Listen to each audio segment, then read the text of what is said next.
This is a story of the Berlin airlift, the operation carried out by the Royal Air Force and the United States Air Force to supply 2.25 million people of Berlin with food, coal, and other necessities of life.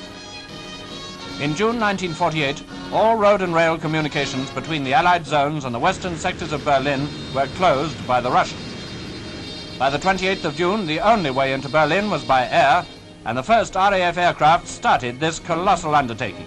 According to many predictions, an impossible one to maintain for any length of time, especially during winter. Aircraft began their ceaseless drone into blockaded Berlin, using all available airfields in the western zone.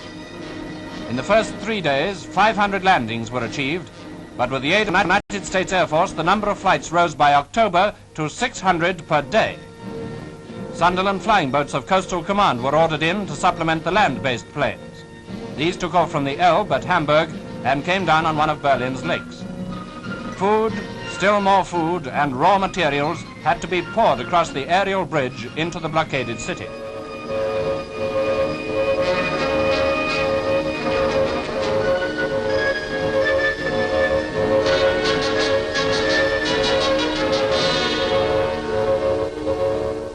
Only one narrow corridor led from the base on the Elbe near Hamburg to the unloading base at Havel Lake in the British sector of Berlin.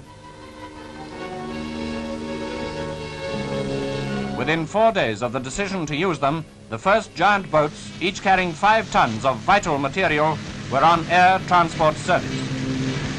You are clear to take off, over.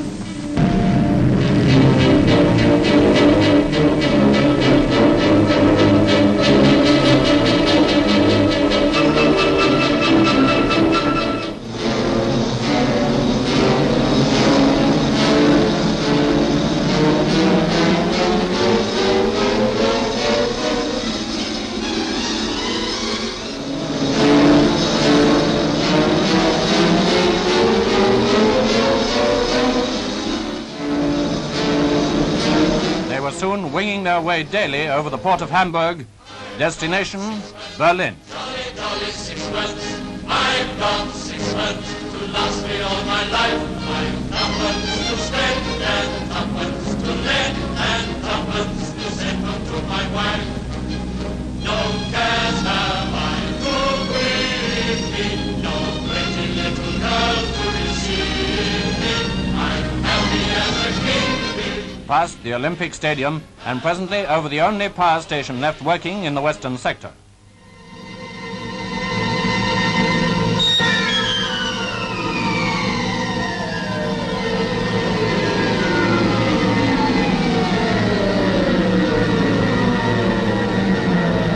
Immediately on landing, unloading commences, and the machines are prepared for the return journey.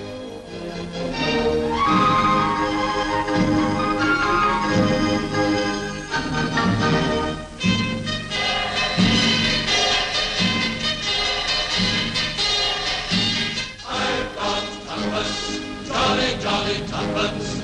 I've got tuppence to last me all my life. I've tuppence to spend and nothing to lend and nothing to send home to my wife. No cares have I to grieve me, no pretty little girl to deceive me. I'm happy as a king, believe me, as I go. On the return trip, exportable freight was carried, and the opportunity taken to remove some of Berlin's sick children for convalescence. Only the very worst weather kept Allied aircraft out of the sky.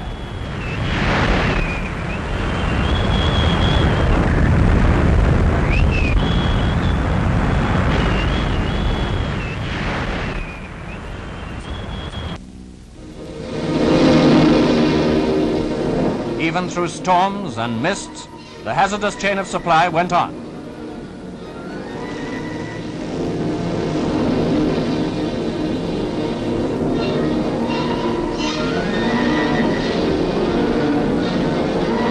As dusk falls, Sunderland's tie up for the night. Although doing valuable service, the Sunderland's part was small compared to the land-based planes. These indefatigable blockade runners carried on throughout the night and into the dawn.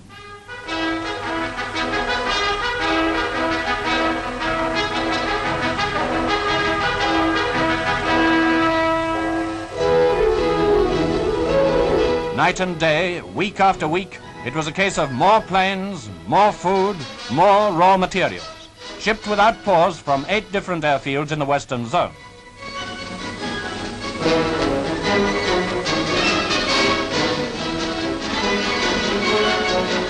Month after month, the tempo of flights was stepped up, and by Christmas, American and British planes had made 100,000 trips and carried a total of 730,000 tons into Berlin. Even cars were transported. But coal, equally as vital to Berlin as bread, was the greatest load of all. Over 1 million tons have now been flown in. Hundreds of planes of all types and sizes, military and civil, were pressed into service. The RAF York load 9 tons.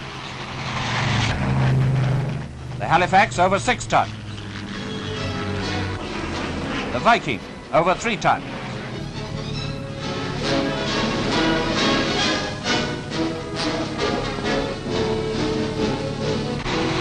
The RAF Dakota 3 tons. The Civil Tudor 8 tons. And what the Berliners call the Grosser Tudor 10 tons.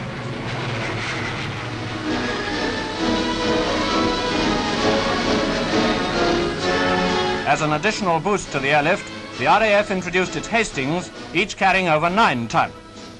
At the 3 airports in Berlin, Gatow, Tempelhof and Tegel, aircraft were landing or taking off every 90 seconds. Many notabilities visited Berlin to see the workings of this magnificent achievement and to praise the great work of the British and American ground and air personnel. Chief of the Air Staff, Lord Tedder, and the Foreign Secretary, Mr. Bevin, whose diplomacy was much aided by the success of the airlift. He added his tribute when he visited Berlin on the eve of the lifting of the blockade in May 1949.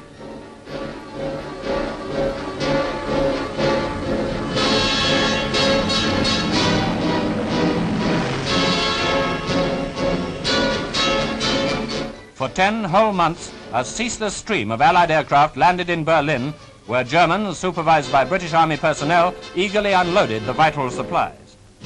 Air crews of the RAF and Commonwealth crews from Australia, New Zealand and South Africa, together with their British charter colleagues, all of them played their part with the United States Air Force in maintaining this non-stop operation.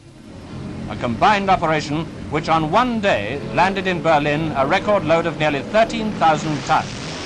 That is equivalent to the normal tonnage moved daily by surface transport before the blockade. Newsprint for Berlin's democratic press comes in. Mail for the outside world goes out.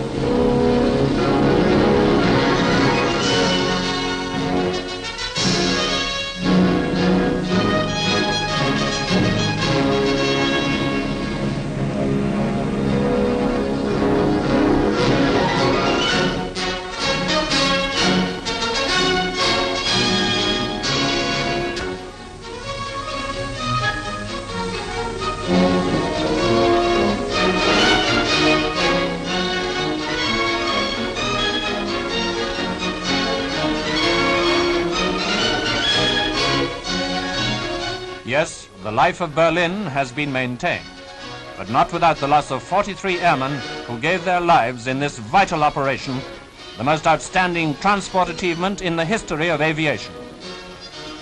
The airlift carries on.